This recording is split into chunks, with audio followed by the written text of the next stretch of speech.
కొంచెం దాని కొంచెం సార్ సార్ మీరు పెడతారా అదే వాళ్ళు అందుకే ఎందుకు వస్తాం రవి నువ్వు కూడా కొంచెం ముందుకు రా వాళ్ళు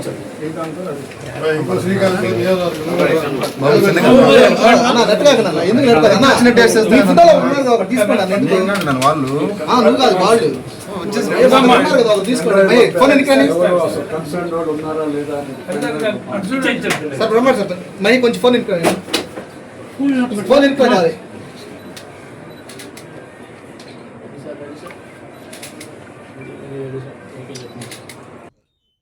మన రాష్ట్రంలో చంద్రబాబు నాయుడు గారి కుమారుడు లోకేష్ విద్యామంత్రిగా ఒక డిఎస్సి చేపట్టాడు. ఆ డిఎస్సి మొత్తం అక్రమాల పుట్ట, అవినీతిమయం, ఉద్యోగాలు బహిరంగంగా అమ్ముకోవటం, వేలంపాట్లు. ఏదైతే డిఎస్సి పేపర్ తయారు చేయాలో నిపుణులు తయారు చేయకుండా అవుట్ సోర్సింగ్ వాళ్ళ చేత తయారు చేయించడం, అవుట్ సోర్సింగ్ వాళ్ళే మళ్ళీ డిఎస్సి పరీక్ష రాయటం, వాళ్ళకి స్టేట్ ర్యాంకులు వస్తాయి. ఈ పేపర్ను పబ్లిక్గా అమ్ముకున్నారు. ఇవి సరిపోక స్పోర్ట్స్ కోటాని, ఏ స్పోర్ట్స్ కోట అయినా ఇవాళ మనం ఇంజనీరింగ్ కాలేజీల్లో చేరాలన్నా లేదా మెడికల్ కాలేజీలో చేరాలన్నా వాడు క్వాలిఫై అయినాక, నీట్లో క్వాలిఫై అయినాక వాడు స్పోర్ట్స్ కోటాను పరిగణలోకి తీసుకుంటారు. కానీ ఇక్కడ డిఎస్సిలో మాత్రం వాళ్ళు అసలు పరీక్ష రాయరు, నేరుగా ఉద్యోగాలు ఇస్తారు, అమ్ముకుంటారు. అవేమన్నా మెరిట్ వాళ్ళు ఏమైనా జాతీయ ర్యాంకులు కొట్టిన వాళ్ళు అంటే ఒక్కరు కూడా కాదు. బాలకృష్ణ గారు అల్లుడు భరత్ ఒక జూడో అసోసియేషన్కి ప్రెసిడెంట్, ఇంకొక కోన రవికుమార్ ఆయన ఒక దానికి ఒక సాఫ్ట్ బాల్కి ఆయన ప్రెసిడెంట్. వీళ్ళిద్దరే 75 సర్టిఫికేట్లు ఇచ్చేశారు. ఒక 2 విభాగాల్లో సాఫ్ట్ బాల్ ఎవరికి అదేం ప్రాముఖ్యత కలిగింది కాదు, జూడో అనేది ప్రాముఖ్యత లేదు. వీళ్ళ కూడా మనం ప్రాముఖ్యత నేర్చుకోవాలి.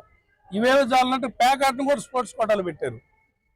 వీటన్నిటికీ సర్టిఫికేట్లు, కనీసం పాల్గొన్న సర్టిఫికేట్లు, మెరిట్ కూడా కాదు, పాల్గొన్న సర్టిఫికేట్లు అమ్మి 430 ఉద్యోగాలు బహిరంగ మార్కెట్లో 20 లక్షల కాడికి అమ్ముకున్నారు.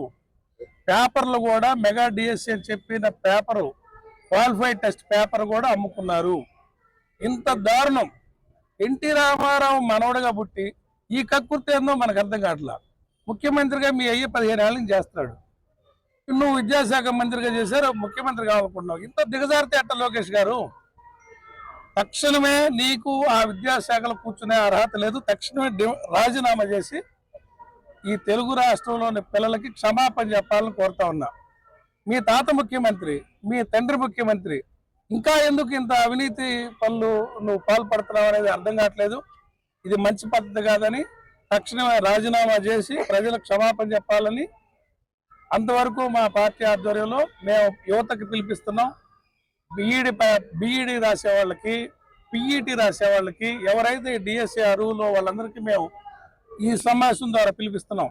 మీ ఉద్యోగాలు మీ అర్హతలను బట్టి కాకుండా అమ్ముకుంటున్నారు కాబట్టి ప్రభుత్వం దీని మీద పోరాడని మీ తరఫున మేము ఉన్నామని ఈ సందర్భంగా పిలిపిస్తా ఉన్నాం. న్యాయం మీద ఏ విధంగా పోరాటం చేయగలరో ఇటీవల మన దేశ రాజధానిలో జరిగినటువంటి జంజీ మీరందరూ చూశారు. సాక్షాత్తు కేంద్ర మంత్రే రాజీనామా చేసి తప్పుకోవాల్సినటువంటి పరిస్థితిని విద్యార్థులందరూ, ముఖ్యంగా యువత అందరూ కలిసి తీసుకురావడం చాలా అభినందనీయం. అదేవిధంగా మన రాష్ట్రంలో ఇటీవల జరిగినటువంటి డిఎస్సి ఎగ్జామినేషన్లో ఏ విధంగా అవకతవకలు జరిగాయో మీరు అందరూ చూశారు. దాని మీద ఇప్పుడు మన రాష్ట్ర యువత ఏ విధంగా పోరాటానికి సిద్ధమయ్యారో తెలియజేయడానికే మొన్న యూత్ మరియు స్టూడెంట్ విభాగం ఆధ్వర్యంలో జరిగినటువంటి ర్యాలీలు కానివ్వండి, ఈరోజు కలెక్టర్ ఆఫీస్కి మెమరాండం ఇవ్వటం కానివ్వండి, రానున్న రోజుల్లో నిరసన ర్యాలీలు, ఇంకా విద్యార్థుల కోసం మేమందరం కూడా ఏ విధంగా ముందుకెళ్ళబోతున్నామో డెఫినెట్గా ప్రత్యక్షంగా చూపిస్తాము.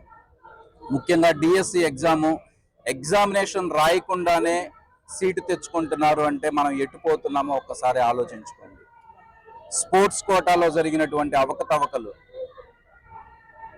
పేకాటలో కూడా క్వాలిఫై అయ్యారు అని చెప్పేసేసి పేకాటను కూడా పెట్టి తీసుకొచ్చారు.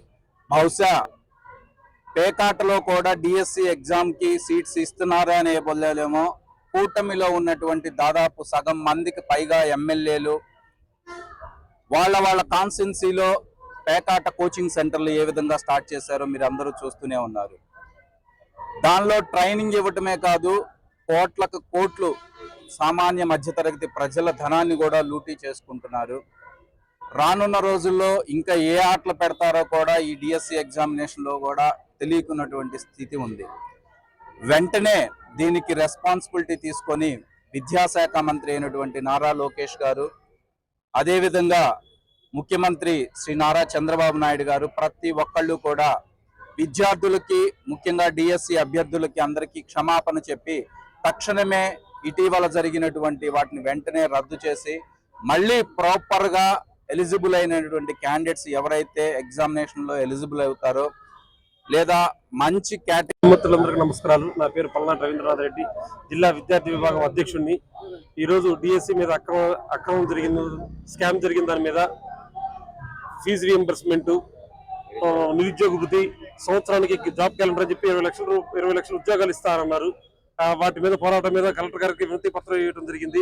కలెక్టర్ గారు లేరు, అడ్మినిస్ట్రేటివ్ ఆఫీసర్ గారికి ఇవ్వడం జరిగింది. నారా లోకేష్ ని ఈ డిఎస్సి మీద స్కామ్ మీద నైతిక బాధ్యత వహిస్తూ వెంటనే రాజీనామా చేయాలని కోరుకుంటున్నాము. ఫీజు రీఎంబర్స్మెంట్ కూడా 6,500 బకాయి 6,500 కోట్ల రూపాయల బకాయిలు ఉన్నాయి. అవి 2 టర్మ్స్ అయిపోయి 3వ టర్మ్ కూడా 3వ సెమ్ కూడా వస్తున్నా కానీ బకాయిలు చెల్లించలేదు. 3,000 రూపాయలు నిరుద్యోగ వృత్తి ఇస్తారన్నారు. ఇప్పుడు 2 సంవత్సరాలు పైబడింది.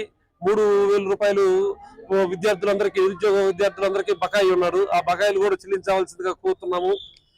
రేపు రానున్న రోజుల్లో డిఎస్సి మీద స్కామ్ మీద మిగతా వ్యవహారం మీద వైఎస్ఆర్ కాంగ్రెస్ పార్టీ తరఫున పోరాటాలు ఉన్నాయి. 3వ తారీఖు 4వ తారీఖు రౌండ్ టేబుల్ సమావేశం జరుగుతుంది. 6వ తారీఖు నుంచి 9వ తారీఖు దాకా ఈ 4 రోజులు రిలే నిరాహార దీక్షలు జరుగుతున్నాయి. మా జిల్లా నియోజకవర్గ ఇన్ఛార్జీల ఆధ్వర్యంలో ఏ నియోజకవర్గం సంబంధించి ఆ నియోజకవర్గ స్టూడెంట్ వింగ్ విభాగం, యూత్ విభాగం ఆధ్వర్యంలో రిలే నిరాహార దీక్ష కార్యక్రమం జరుగుతుంది.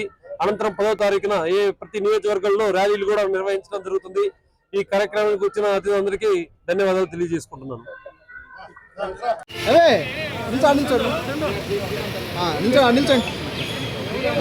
నిల్చోండి అలా నాకు